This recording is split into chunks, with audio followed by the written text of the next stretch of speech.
When's the last time you talked to him? What time is that?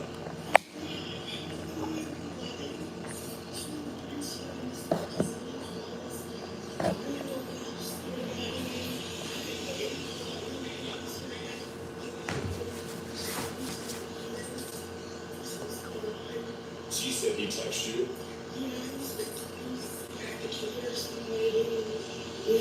Do you mind, please?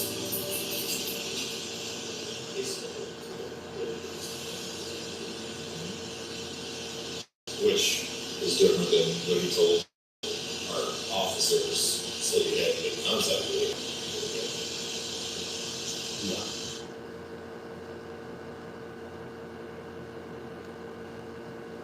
Great answer. I had a call from my friend that lives in this neighborhood back here. Mm-hmm. He's being talked to right now about, because he lives here too. So we all just woke up and we all just kind of, he blew my phone up last week. And so I just kind of had a feeling. What do you mean he blew your phone up? On Facebook.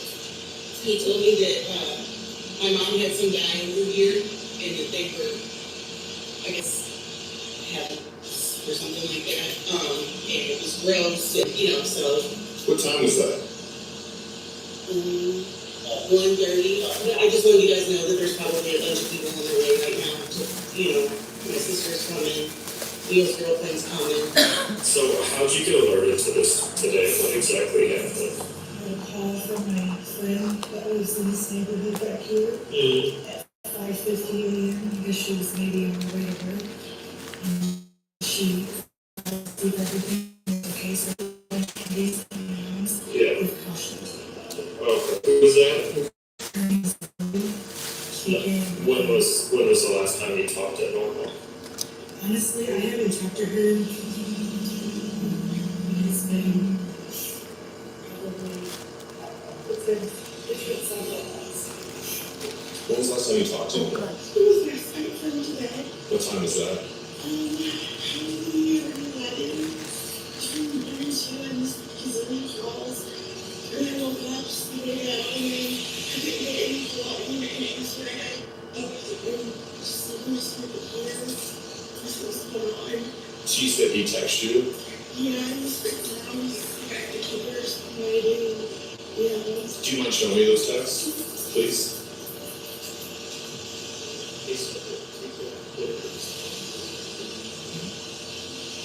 Which is different than what he told our officers, so he had to make contact with him. As officers continued speaking with Norma's daughters, Andrea and Jenny, and Neil's girlfriend Dawn, something odd quickly stood out. Despite being informed that her mother had just died, Andrea's demeanor was unusually upbeat. She seemed strangely calm for someone who had just lost a parent in such a violent way. But while officers were still gathering statements, their attention was suddenly drawn away when a white pickup truck slowly drove by. Is Norma all right? Well, she's a close friend of mine. Is Norma all right? We'll discuss that in a little bit, okay, sir? It's Terry Deeds. That's Terry Deeds? This was the first time officers made direct contact with Terry Deeds. Dawn confirmed he was Norma's boyfriend, quickly adding that their relationship was known to be turbulent. Yet, when Terry drove by the scene, he referred to Norma simply as a close friend, clearly downplaying their connection. These details quickly placed Terry Deeds as a key person of interest in Norma's murder, and detectives would soon uncover that Terry not only had a complicated relationship with Norma, but also a tempting financial motive. So, to move forward, detectives brought Terry in for questioning later that day. They needed to understand the nature of this relationship with Norma, confirm his whereabouts on the night she was killed, and most importantly, find out if he had any hidden motives to want her dead. You gotta help me with some information. Well, that's kind of what we need you for, too. We know you know Norma very well. Yeah. I know you guys have been dating or love or something like that. Yeah. I never got really close with Norma. So when was the last time you saw her? 7:45 p.m. last night. Oh, okay. She asked me to come out to Lucky Rooster in San Diego. So 7:45 p.m. at Lucky Rooster, Yes. you were out there and saw her? Yeah. Was anybody else there? Just me. Nobody else there or anybody else there? No, that was San Diego. Okay, perfect. No, not even at the table, like, it looked like there was a guy who on the bar, like, was trying to hit on her, talk to her, or anything like that. So, I didn't know. okay, that's, you came out and I thought Yeah. that's what it was there. Terry told detectives he'd seen Norma earlier that evening at her workplace, the Lucky Rooster. It wasn't much, but it was the first solid lead detectives had about Norma's final hours. However, something about Terry's demeanor caught detectives' attention. Terry seemed strangely calm, almost detached, despite learning that Norma had just died under suspicious circumstances hours ago. This lack of emotion would soon make more sense when detectives asked Terry about Norma's will. Do you know if she had a will or life insurance policy or anything of that sort that you would have been a beneficiary? Yes. I am the beneficiary on New York Life. Yeah, I'm here with my grandson. What is it? How much? What is it? You said New York Life is under life insurance? It's a life insurance policy. For Norma? Yes. Okay. This question wasn't asked at random. Detectives had already zeroed in on a critical piece of information Terry wasn't aware of. After his suspicious interaction with officers earlier in the morning, detectives took a closer look into his relationship with Norma. They quickly discovered Terry was the sole beneficiary of one of Norma's life insurance policies, and that just hours after learning of her death, he had already contacted the insurance company, urgently inquiring about collecting the $14,000 payout. And the timing couldn't have been more suspicious, as Wow. Terry's call came shortly after he drove past the crime scene and asked officers about Norma's condition. With this revelation, Terry Dietz quickly became one of the prime suspects in Norma's murder, alongside Neil Howard, Norma's volatile son, and her still unidentified date. Conveniently, once Terry started feeling the pressure, he began pointing fingers elsewhere. I told Norma so many times that who is final investor. I told myself, please don't kill me. I'll go And in. then she said, you would get irate. I saw him get irate this was several months ago at Norma because she wouldn't give him any money to go get murders. She said, I'm done doing that. I'm not going to and he knew his time. Terry wasted no time deflecting suspicion onto Neil Howard, characterizing him as an aggressive, violent alcoholic. Detectives saw through Terry's tactic right away, but this next statement would actually force detectives to reconsider Neil as a serious threat. Is there anybody else you think of that we should talk to? And probably talk to this person, maybe this person. Somebody we wouldn't know or would miss or you guys would kill her. Well, they wouldn't even know anything about her. They can relate anything to do it. As I sat there this morning, I was thinking about, going through records and stuff, and what the kids would blame me or accuse me of, because they know I didn't like them, because of other choosing their money. They were very legal about it. Now, what do you know about son? Well, I know she had a lot of problems with him. If I will, let me start with what I know. He killed his dad, supposedly in self-defense. Terry's claim here wasn't just a defensive reaction. It was a troubling fact that would compel detectives to end his interview and shift their attention. On November 21st, 2005, in Mesquite, Texas, Neil Howard shot and killed his father, George Howard. Oh, According to Neil, the two had been drinking heavily and arguing throughout the day. The fight escalated when George fired a round inside the home. Neil claimed that during the struggle to take the gun away, it went off, striking his father through the eye and killing him instantly. Neil was 26 at the time. He called his sister Andrea, who urged him to contact the police. When officers arrived, they found him inside the house, severely intoxicated.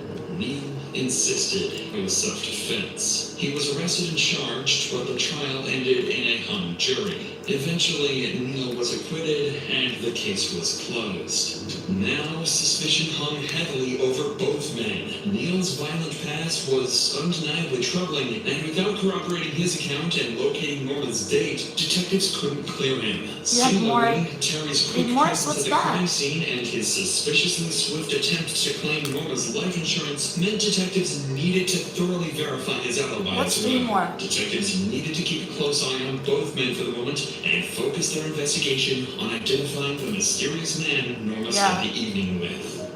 Fortunately, Terry had given detectives a crucial lead when he mentioned that Norma was working at the Lucky Rooster on the evening before her death. So to verify this statement, officers visited Norma's workplace to speak with her co-workers and collect any helpful information. When officers arrived at the Lucky Rooster, they discovered something crucial: surveillance cameras that had captured footage from that very night. What detectives saw on those recordings would open an entirely new set of questions. On the evening of September 12, 2023, surveillance footage captured Norma Carricker leaving the Lucky Rooster with an unidentified man. This footage marks the beginning of Norma's last known movements. Approximately 30 minutes later, Norma and the same man were captured by cameras arriving at the Timeout Bar and Grill. Footage showed them spending roughly an hour inside, talking, drinking, and appearing comfortable in each other's company before leaving together. It was the last time Norma was seen alive.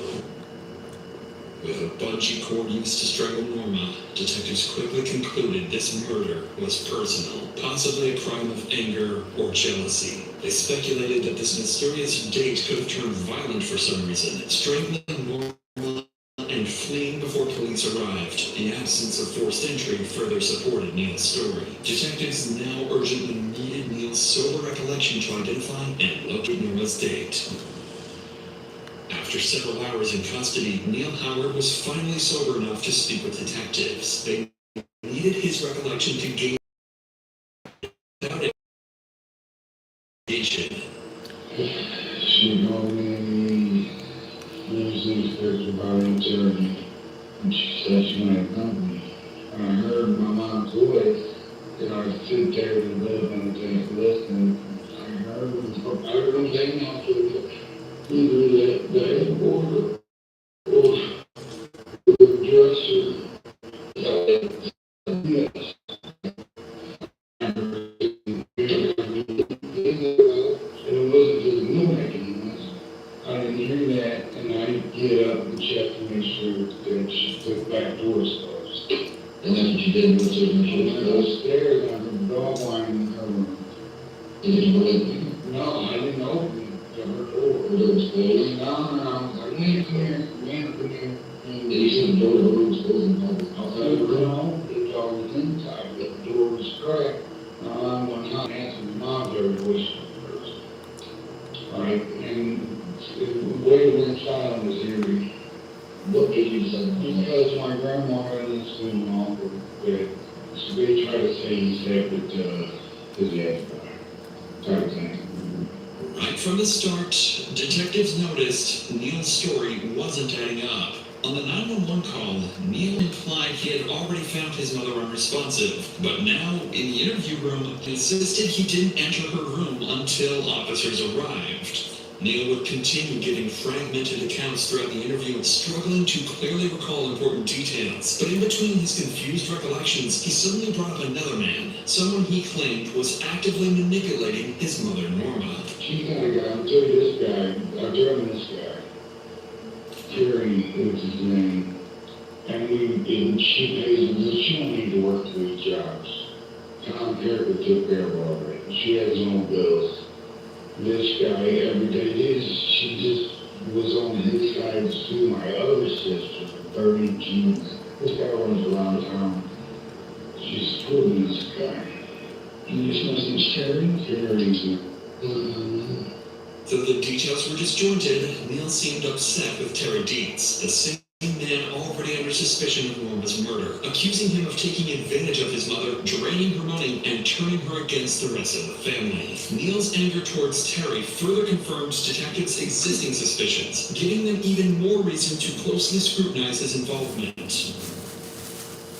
But by now, Neil had been at the station for several hours and was becoming anxious, demanding to leave. Detectives still didn't inform him of his mother's death, and holding him any longer without explaining why was becoming difficult to justify. It was time to deliver the tragic news and brace for Neil's reaction. No, I gotta give him shit to where he's wrong. This is gonna ruin everything. Everybody think I want to let her down the throat. I don't even tell her my fault for no. I said she was her. So that's why we're making this into what we can have you around here for us, okay? I'm not going to see my sister. When you sit down, sit down, okay? You're not leaving. Is that right? You're not leaving. Oh, is that right? Your mother's deceased. You know, we never said we knew that saw her last so we talked to her. I didn't see her last night. You did too. I seen her last night.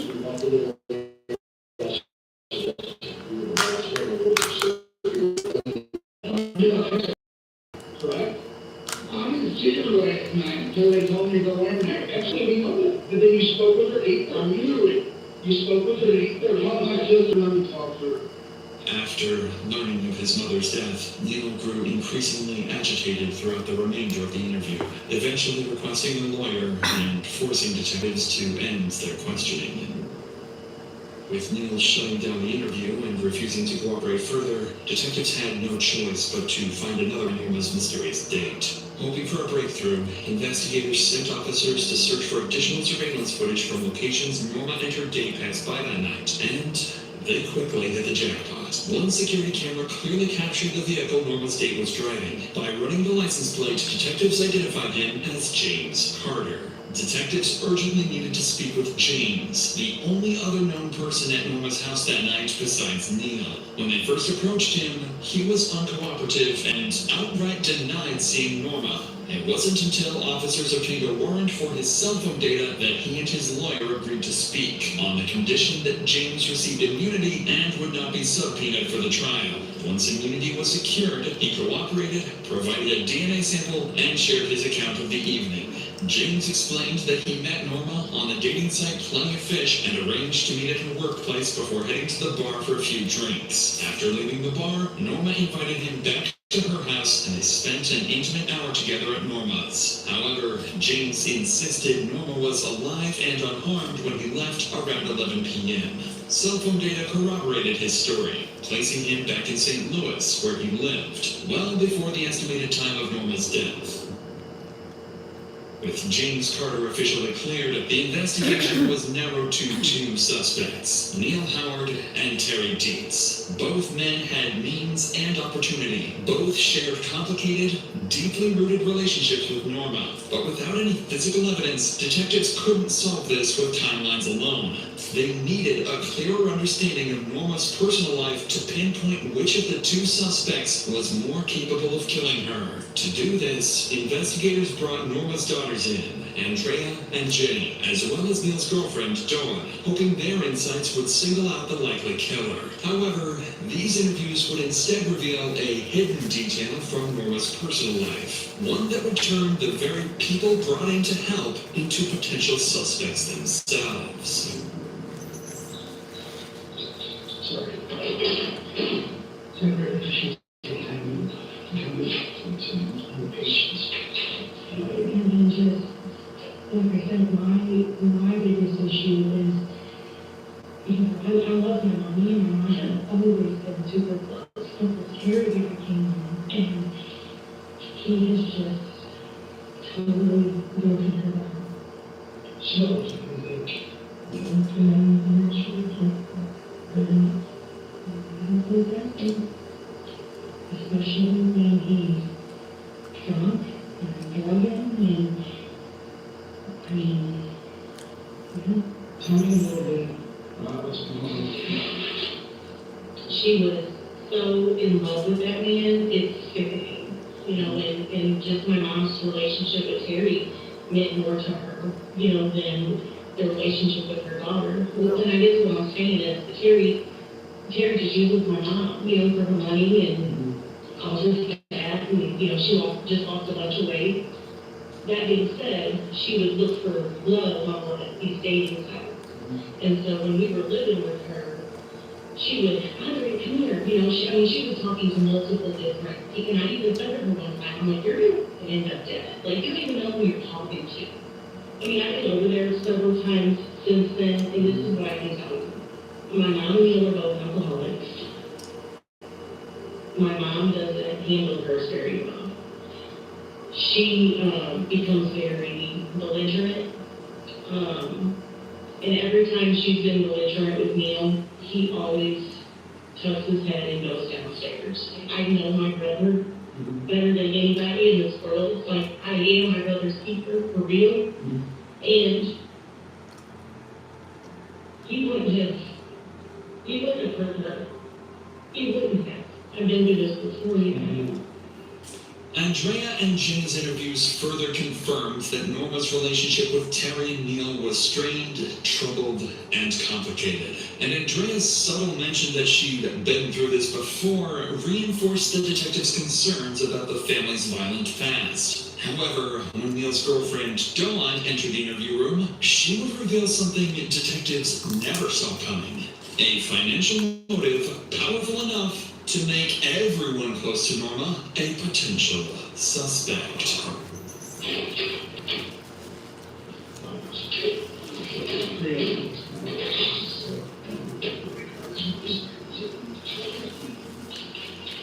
This morning, when we were happening, and we had just pulled up, Terry showed up. Well, what happened in the morning? 6 o'clock in the morning, we all just showed up on site. Terry should not even know anything what happened, but yes, he showed up at the house. So, no one had a date last night. I don't know what it was. She wasn't in this movie, so she had to let her know. Who was talking to him. Or we had to have her tell me permission to take this money. So there's another thing to look into. Everything in my mind tells me Terry had something to do with it. It wasn't sure because I saw Terry was a big problem. But Terry thought that his income was coming to his close. But she was dating. It was probably making more angry. She had it as well.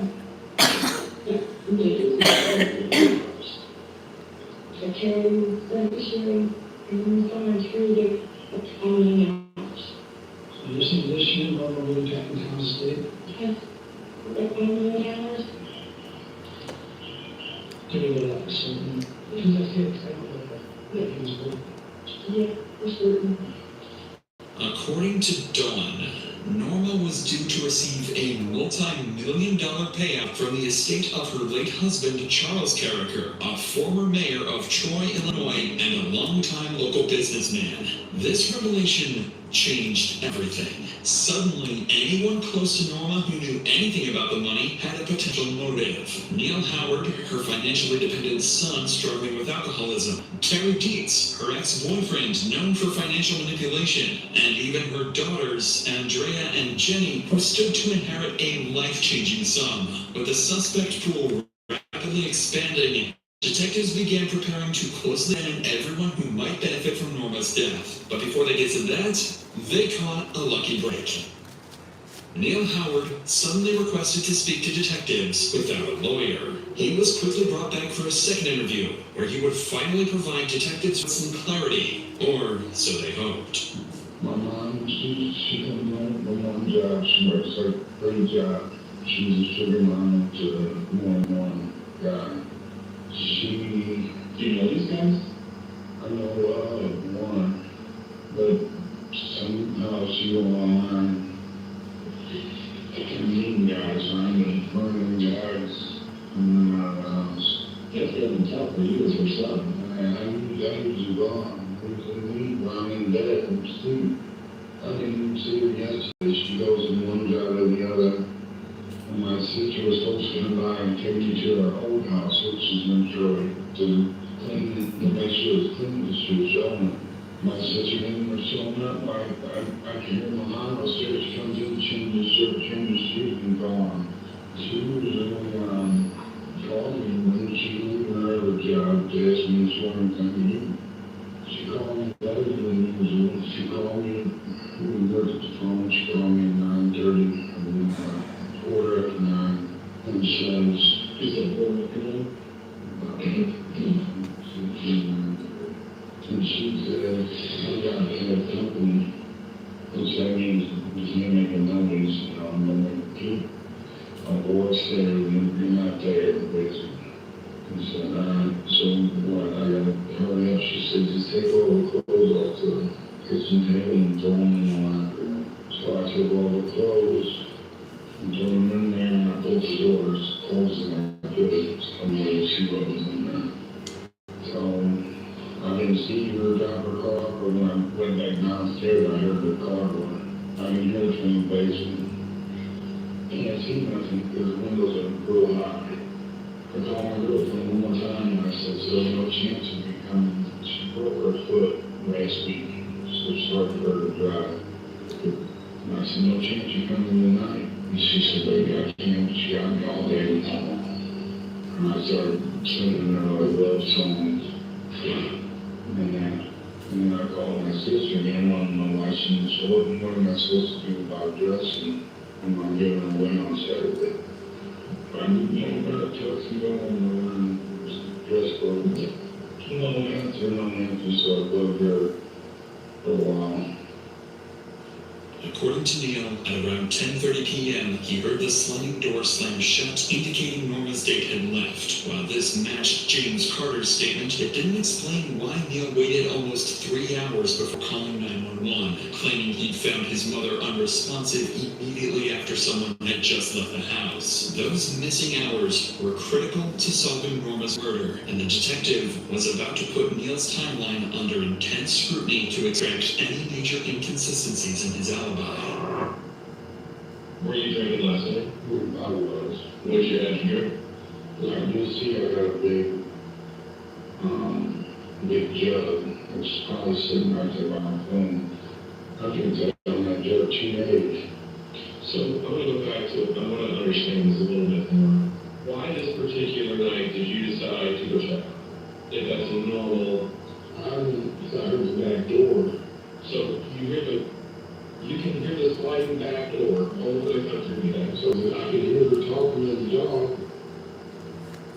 Okay. And she was like, "Get in here." And I heard her say to whoever was there, "You ain't what? Holler out her door. You ain't got to think so bad." So when you cracked the door to let the dog out of your mom's bed, yeah, could you see your mom? I thought she was sleeping. So that's why did you call the police? I called my sister and I called my girlfriend first. If your mom sleeps face down in between pillows with a blanket over her, what made you decide to call the police? If that's a normal thing, just crying at the door. This was the first major inconsistency in Neil's story. He was now admitting he entered his mother's bedroom and seen her covered with a blanket, completely contradicting his earlier claim that he didn't go in until instructed by officers. But rather than immediately calling him out on the lie, the detective decided to take a more subtle approach, carefully empathizing with him and probing the complicated dynamics between Neil and his mother. The goal was simple: to encourage Neil to reveal why he hadn't been fully truthful about that night. You know, car and to me, I guess where I struggle, and I feel bad for you. I do. I think that you got a double shit hand. I mean, you poor guy's been through hell and back with health issues, and then you have to live in his basement. All the sewage. Yeah. And then on top of that, you're expected to be quiet. Every time your mom brings a new man home, you have to sit there and listen to her accents. And I tell you right now, I would be upset. This is a known fact, even that's my sister's. You know, they're telling my mom is dangerous. Your mom's dangerous? No, this brand new guys. Well, yeah. Yeah, but you know what, man? Sleeping in the basement, putting on earplugs, probably listening to your mom and have random guys coming over and listen to country music real loud. No.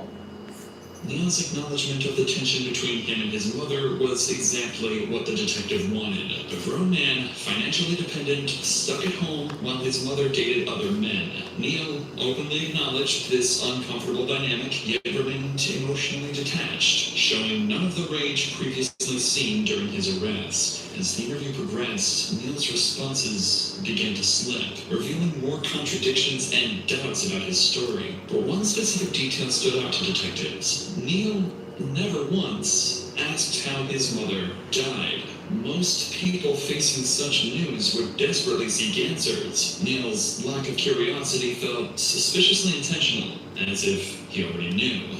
With this, detectives wrapped up Neil's final interview with uncertainty still surrounding his alibi, and shifted their focus back to Terry Dietz, their other primary suspect. After thoroughly examining phone records, DNA evidence, and multiple witness statements, detectives confirmed Terry was at home nursing a minor injury the entire night, never leaving his property after 9 p.m. Physical evidence from the crime scene further cleared Terry. Additionally, investigators carefully examined the possibility of Norma's daughters, Andrea and Jenny, having a financial motive due to their substantial inheritance. However, their phone records and alibis during the critical time frame were verified, and detectives found no additional evidence suggesting their involvement in their mother's death. So, with Terry cleared and Norma's daughters ruled out, detectives were left with just one suspect. Neil Howard. By now, it was clear Neil wasn't going to confess, but detectives were confident that the contradictions, inconsistencies, and his behavior following Norma's death provided enough proof to secure a conviction. Ultimately, investigators felt certain Neil Howard was responsible for his mother's murder, and they formally charged him. Trial, prosecutors argued that sometime between 10:30 p.m. and 1:30 a.m., Neil, heavily intoxicated and increasingly volatile, entered Norma's bedroom. An argument may have broken out, or perhaps the tension had been simmering all day. At some point, Neil strangled Norma with a bungee cord, then covered her up with a blanket. Instead of immediately calling for help, Neil repeatedly tried contacting his sister Andrea, just as he'd done years earlier after killing his father. Phone records revealed that Neil started calling Andrea at 12:49 a.m., making 7 attempts to reach her. The final call occurring at 1:30 a.m., moments before dialing 911. The jury reviewed Neil's shifting accounts, the physical evidence, and his documented history of violence. Prosecutors painted a clear picture. Neil Howard was unstable, violent, and entirely capable of murder. On February 10, 2025, Neil Howard was found guilty of first-degree murder. His sentencing is still pending, but he faces up to 60 years behind bars. Special thanks to MyHeritage for sponsoring this video. Dive into your past right now with a completely free 14-day trial. Click the link in the description or scan the QR code on screen.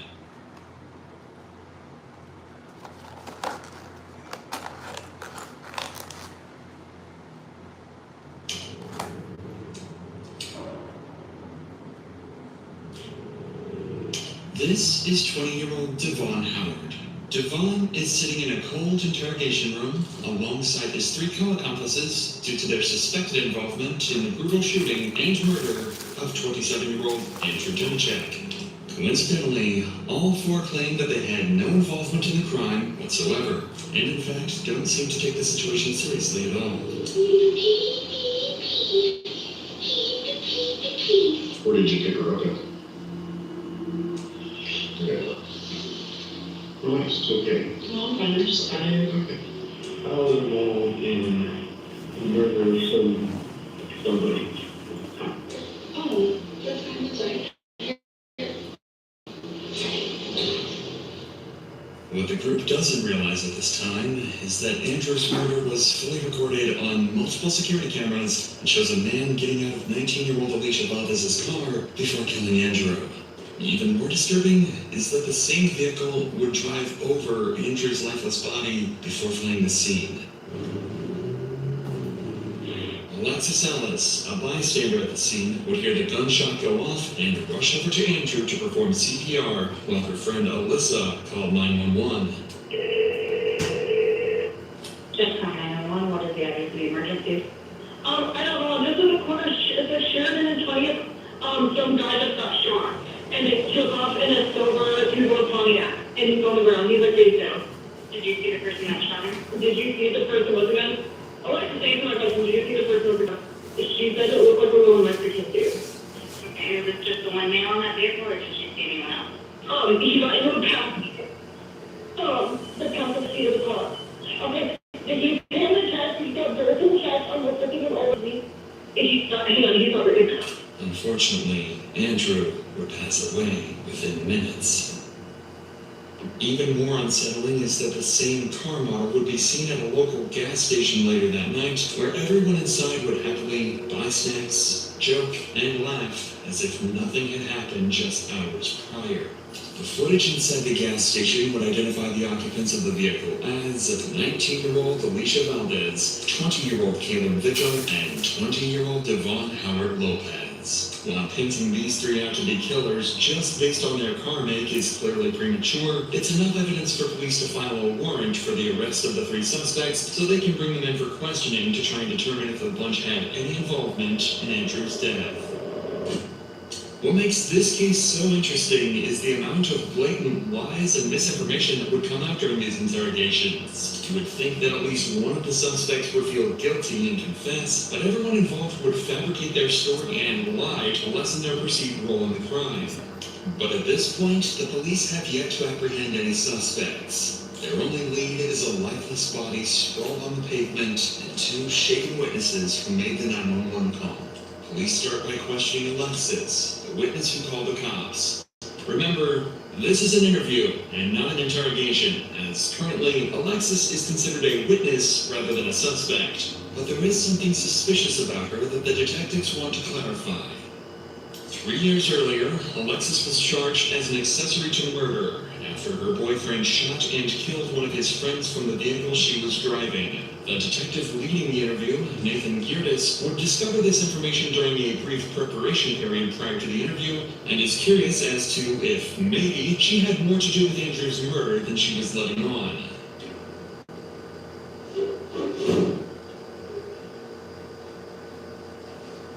We pulled up, we parked in the back parking lot, my friend went out to go into the dispensary, sitting on my phone, playing on Facebook, heard the shot, thought it was a firework for a second, so I looked up and saw the victim face down on the floor, and the shooter, there's a silver Pontiac in front of the victim, and the shooter was in front of the car, still standing by the victim's body with a gun pointed at him. And he got back into the Pontiac on the passenger side. They hesitated for a minute on which way they were going to pull off, but like they were trying not to hit him. I kind of looked around the parking lot to see if anyone saw it. I was kind of trying to duck as much as possible. I got out of the car. Once I saw that they were gone, ran up to him. I said, "Are you hit?" He said, "Yes, please help me." Called 911. Let him know there's an ambulance on the way. Sounded like he was kind of crying. He wasn't saying anything else. After 2 minutes, the crying stopped. So went to check their pulse. There was no pulse. Didn't You all right? Yeah. Take note of Alexis's posture when discussing the shooting. She's leaned in towards the officer and seems comfortable, showing little signs of resistance. This language presents truthfulness on her behalf, so it's unlikely she feels any guilt, which likely means that her recollection of events is indeed accurate to what she believed happened. So you're not. The first thing you do that catches your attention is a shot. Okay? Are you familiar with guns? That's what I'm on probation for. What's that? I was dating a guy for 3 weeks. He asked for a ride and shot and killed somebody at the Circus and Sheridan in 2015. So you heard me in the off. Yeah, he was 5 feet and Some tremendous look. yeah, Good charge. yeah. Accessory to the crime F4. How does it make you feel? I don't know. I mean, it was hard. I was glad I was able to react like that. 'Cause I didn't react like that with my case. At the same time, my PO and everybody's very much from that, but either kind of them. Either somebody was there trying to help. No cheating. Just being around it, being around the situation. You fall? No. But there, You also gonna go down? no. This interview clearly showcases the responses suspects make when dealing with discomfort. We can physically see her subtle movement patterns and how they coincided with certain emotions Alexis was feeling. Her body language makes sense. She felt uncomfortable.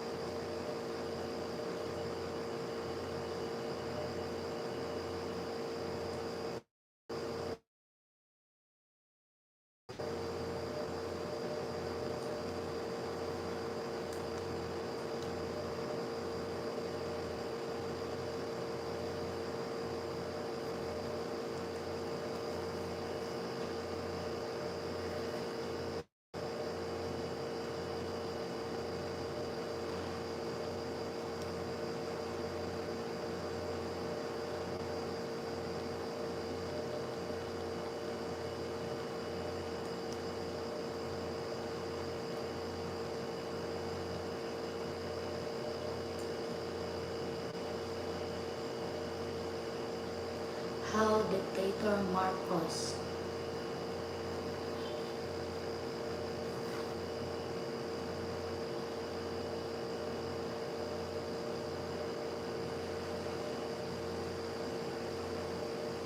How?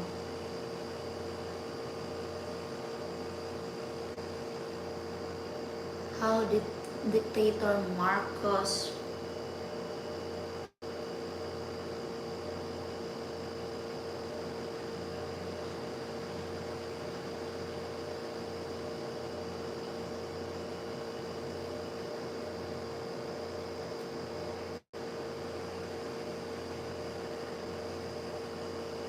How dictator Marcos?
Oo, sige, sige.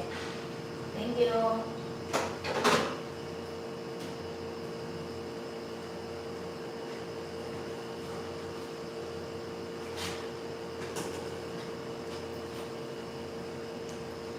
Now I'm almost